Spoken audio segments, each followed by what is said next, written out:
mon amendement a été accepté tout naturellement. C'était des choses qui allaient tout naturellement. Je ne vois pas aujourd'hui ce que je devais faire dans le Grand Bastia.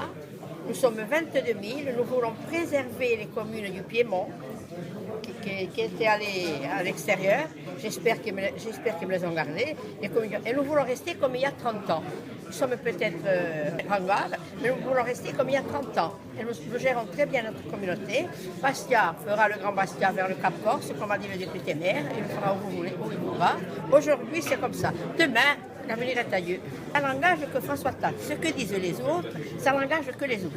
Moi, avec ma communauté et mes communautaires, nous gérons comme nous pouvons. Les autres, ça leur appartient. Ils peuvent dire ce qu'ils veulent. Pas besoin de rapprochement. On peut travailler sans se rapprocher, sans se marier, comme dit le préfet. Effectivement, l'idée d'avoir un grand territoire communautaire élargi au très grand Bastia est toujours dans tous les esprits, mais il faut que ce soit une communauté de projets et qu'elle mûrisse. Nous avons déjà commencé à travailler avec l'ensemble des communautés qui entourent Bastia. Nous avons bâti avec eux 2 projets déjà. Nous avons appris à commencer à travailler ensemble. Aujourd'hui, bien entendu, les choses ne sont pas mûres pour un mariage forcé.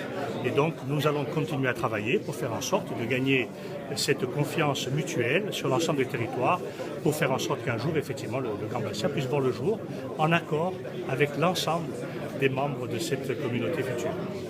Moi, ce que je crois, c'est que les mariages forcés ne fonctionnent pas. Et il faut continuer pour faire en sorte de faire comprendre l'intérêt à nos populations de ce mariage, parce qu'il n'est pas sans conséquences. Il y a des conséquences fiscales, il y a des conséquences politiques, il y a des conséquences sur la vie quotidienne de chacun. Et donc, nous devons prendre le temps de le construire et de le travailler.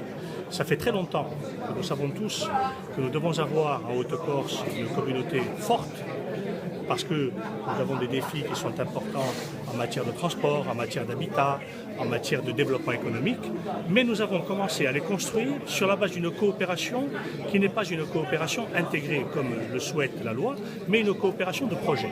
Bon, j'ai toujours dit que j'étais favorable à une grande interco.